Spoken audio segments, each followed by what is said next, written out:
Now, you would not believe the amount of shit I got for not unboxing the original Jeep when I got it and just going straight to the backyard trail course. Not today, my friend. You're going to have to bypass the shit giving until you look at what's actually in the box. Check it out. You know that I love my Jeep products. And because these only come in gray and red at the moment, I'm sticking with the red theme, baby. I always think it looks fire when I'm driving out on the trail. Now check it out. Why would I actually get a second Jeep? Well, once there was no Jeep truck. Now there is Jeep truck. It's just that simple. Look at this all the way down here. This is the Axial SCX10 3 Jeep Gladiator JT, the 1/10 scale electric four-wheel drive ready to run model. Does that mean a battery comes in here for you to run the vehicle? No. Does it mean that there comes with a charger? It is a no, but it does have your radio. It does have your electronics. Everything is installed and ready to run. So all you got to do is make sure you are hooked up and ready to go. I couldn't have one Jeep and not have the other. You got to be a Jeep family. Look on the back here. This is one of the most interesting things I find about these new smart technologies. The Spectrum, the DX3 2.4 gigahertz DSMR transmitter, the smart radio technology. One of the things I love about this is that there is an indicator on the side here that will actually tell you the LiPo or your battery charge on board here. So you know how much battery life you have left just by reading the indicators here. Now I'm going to let you guys go over the back of the box because I'm more interested on what's on the inside of the box. Look, you can see on the box right here. Which one would you guys pick? Comment below right now. Are you a gray Gladiator or are you the red Gladiator? I almost want to get both so Jem can have one of these, but she's got her Merc, so I'm thinking that she may not want another Jeep, but you never know. One too many RCs, Jem? No such thing! That factory seal. No longer sealed.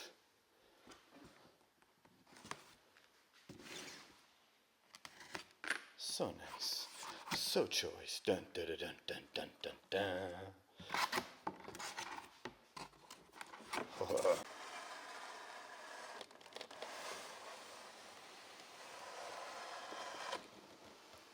Ooh-wee, look at this. From this portion, it just looks like it's the Jeep. And then, wow. This is immediately my most favorite Jeep model of radial control. Look at that. That is awesome. That says new age all over it. And look at a nice deep truck bed. You can actually keep stuff in the truck bed.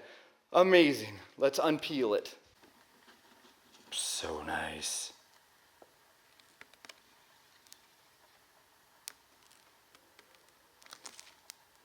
Nothing but a little static.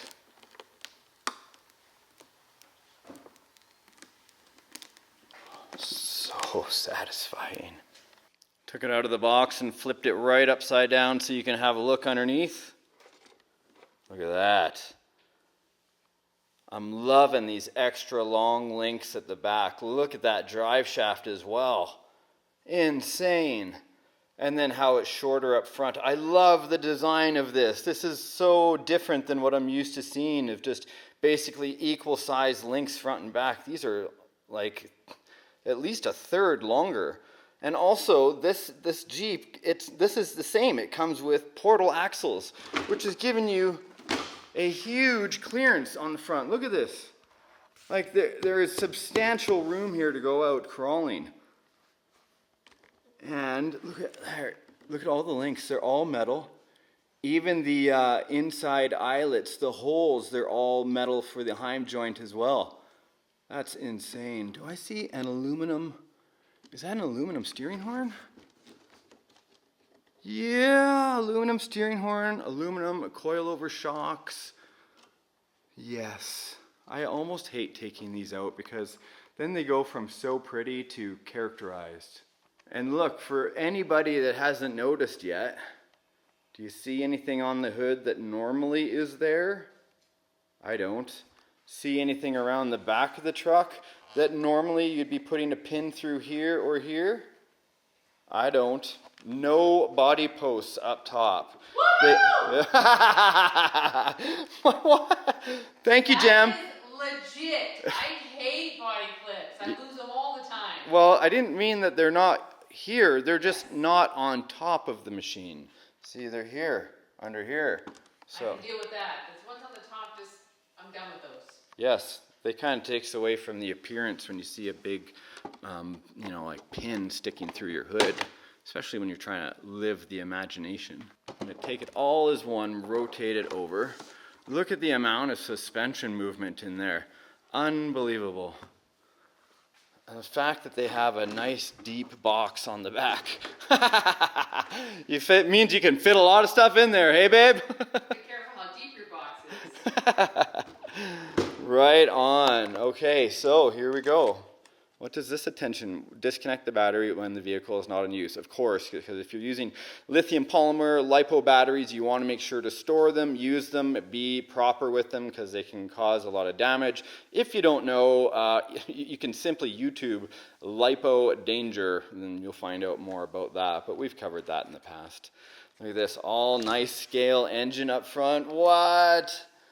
I'm loving it. I know it's not like the first machine that we've seen from Axial to have things like this, but in a ready-to-run vehicle, something that's so nice and easy, it looks beautiful. Here's the steering servo right there, which I think is just ingenious how they've put this in there as part of the engine, hiding it, and then with the steering horn right there. Absolutely beautiful. Coming around, you can see this whole transmission. The transmission is completely redesigned as well from their old original, transmission. I'm dumbfounded at what I'm seeing right here because this is basically the dig function. The dig function is going to lock up the rear axle, which gives you a pivot point, and I've talked about that on the other version that I had, so I'm not going to rehash it. But when you're in competition, anything like that, and you guys can say, oh, it's not like full-size Jeeps, but I actually have seen Jeeps with dig transmissions before.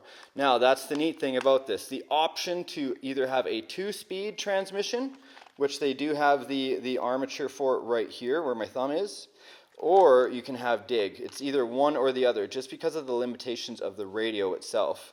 So you can switch this over if you want. You got to open up the transmission. I haven't done that yet, and I won't be doing that today, but I will be doing it in the near future, and it will give me a 2-stage transmission. Because one Jeep I can have with the dig transmission, and one I can have with a 2-speed transmission, and I think that's going to be a great feature to have, depending on whichever trail I'm going out to that day. Unbelievable. The articulation, like just look at the suspension. Look at that. I always like to see 3 points of contact whenever I'm crawling. And a lot of people like to get their crawlers, going 90 degrees of articulation where it's too much. It will basically just fall into a hole and cause a rollover. And you guys can argue with me if you want over on that one, but it doesn't matter. Why bother? I'm just going to slide a 5000 3-cell smart battery in here so it's going to communicate to my radio. Look at the radiator up front too. Too cool on some of these scale accessories that these big companies are coming out with. Plus you also see the lights are pre-wired and ready to go. So front and back lights just plug into the 2 leads that are already on the receiver. Hey babe, before you put on the rubber glove, I don't need any more testing, and you're using a dirty one. It's just for the paint. Will you do me a favor? Since my back has been killing me since all week, will you take me out to the rocks and maybe film this on the rocks and we can put the first scratch on the body? You're putting the first scratch on the body. Yes, yes. I'm not scratching that body. I already know how this works. Hey, I know they're not going to let me off if I don't take this out and test it a little bit. I'm not allowed to make the first scratch. Kind of like in hardwood floor. I can't drop Here we go. Not me. Why start it at the beginning, where we always start off? I want this truck to look as good as possible, and look at that, on an angle, it looks totally sick. And the bees are loving it. Look at that. I'm moving this one-handed controller because they have this thumb on there now. That means I can move it anywhere I want. Jem, will you do me the honor, please, of filming for us? Love to. Thank you. All right, no sound kit. Let me know right now in the comments section, are you guys fans of sound kits? Or do you like just to hear the RC roll? Oh, look at that. I had to be extra careful, but that high clearance bumper clearing the front. Look at the tire flex right away. No rubbage. Yes. Try to make my way onto the bridge, but it is an uneven bridge and it is just wide enough for this wheelbase. Yeah. I knew it was gonna turn, like just totally turn. I want to go high up on this rock though and then start riding the ridge. That was the right way to do it right there. Okay, I'm gonna back up. Now I'm gonna use the dig function, which means I'm gonna lock up that back axle. So right now on my radio, I'm using a function that's locking that back axle. Oh, and I'm not sliding the way I want. That's okay, I'll back it up. Still giving me that pivot area, look at that. I can position it right to where I want to go down into the rocks and re-engage that axle. Can I go forward? Yeah, there it is. Pushing through the fire hazard.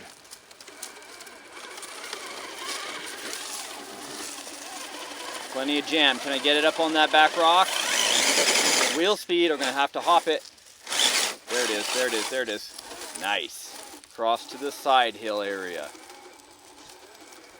There it is, longer wheelbase helping me with the side hill.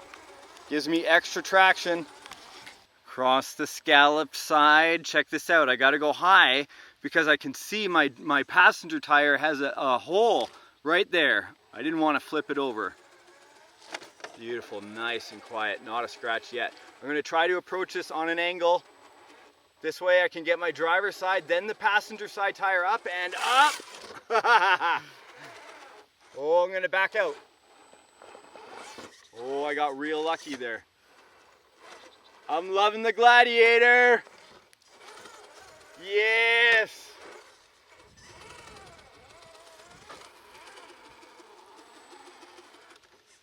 Now let's pause here for a second because I want to talk about wheelbase.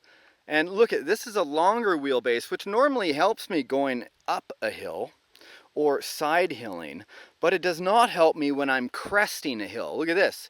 It looks like I'm going to get high centered in the middle. I'm going to have to go slightly faster just to hop across, get that nose to get a little bit of air and to get me down on the other side.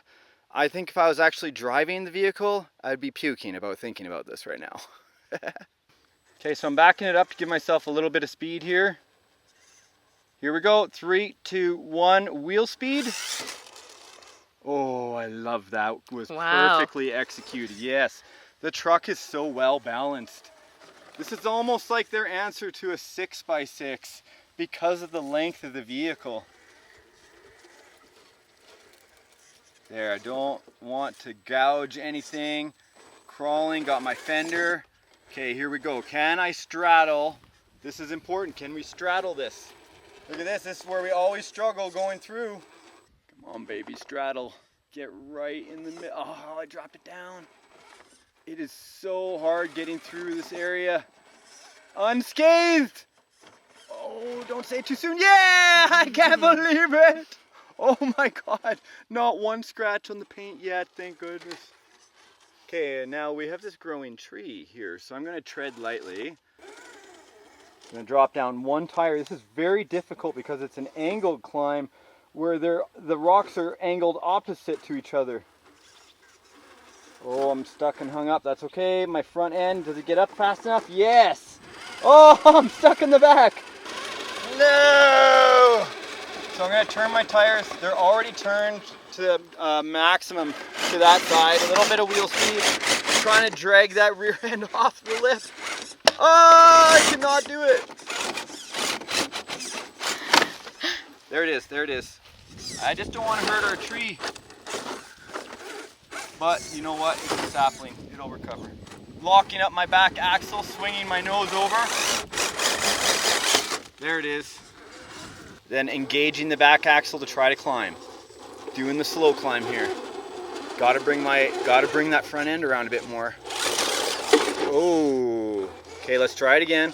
A little bit faster wheel speed after I line myself up. Now I'm lined up. 3, 2, 1, wheel speed. Good. And then I'm going to lock my front axle, my back axle, swing my nose around, and then unlock my axle. You can see how it repositions my vehicle and why that can be so important.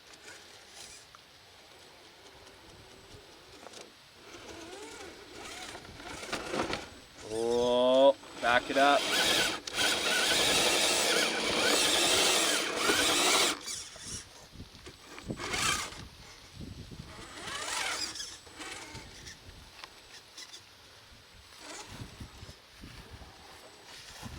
Dropping it down nice and slow. This is what I love about scale competition driving.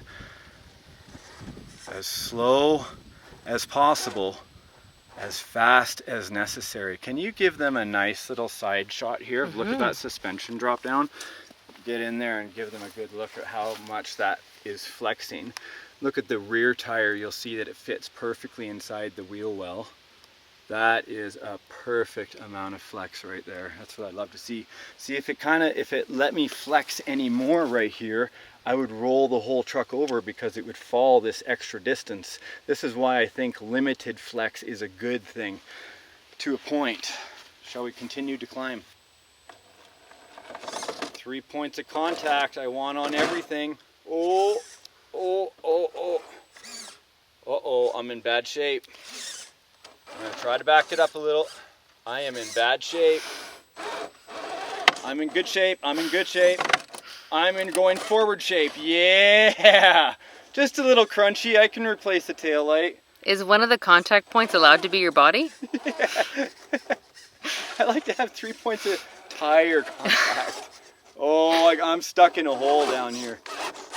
Look at that. It's that front... I'll show you. It's right here. So this hole was causing the whole truck to sag back.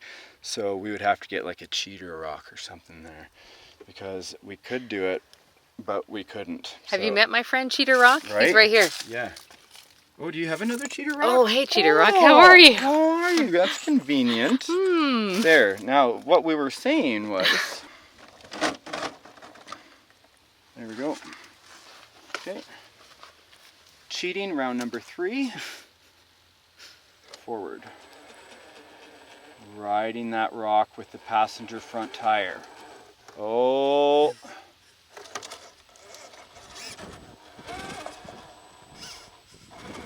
There it is. There it is.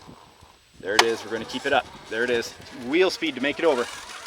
Okay, so maybe we can get a top-down shot so we can see it lock up that axle, because I'm going to want to do a descent here. So I'm going to lock that axle, pivot my way around the outside, then unlock and move forward, then lock it again and try to pivot it around. Then I'm going to back up, pivot, and then onto the rock itself. Unlocked, good to go. Hold the descent. Up and over the crest. Look at that, I was able to get it. Now if I wanted just to control my descent and not use drag brake, I'd put that pivot point on that lock. You'll see, whoa, even though I gave it a little bit of throttle, it will stop me. I'm going to unlock that. Easy, look at that, easy to come down. And there you have it. Ah, Gladiator's ready! Gladiator! I already did it. Of course I'm ready. I'm ready and done. Done! So there it is, the Gladiator. It made it through the unboxing and the rock course relatively unscathed. I don't see any scratches on here, except maybe a little bit on the fender, but that's not so bad. You know, you're always worried about taking out your new radio control hobby truck because you don't want to get it scratched. But I just showed you, you can do an entire rock course, and if your driving is half decent, you can probably get there without a scratch. And who cares if you get a scratch? It just adds character, my friends. Thank you so much for joining me on RC Adventures today. Thank you, Jem, for helping me film. And we will see you guys in the next episode of RC Adventures. Bye! Look at this. Once I get it inside, you can see even all that crawling. I barely used any battery at all. That's a handy feature. I'll leave a link to everything I used today in the video description box down below if you guys want to check it out. The information is there.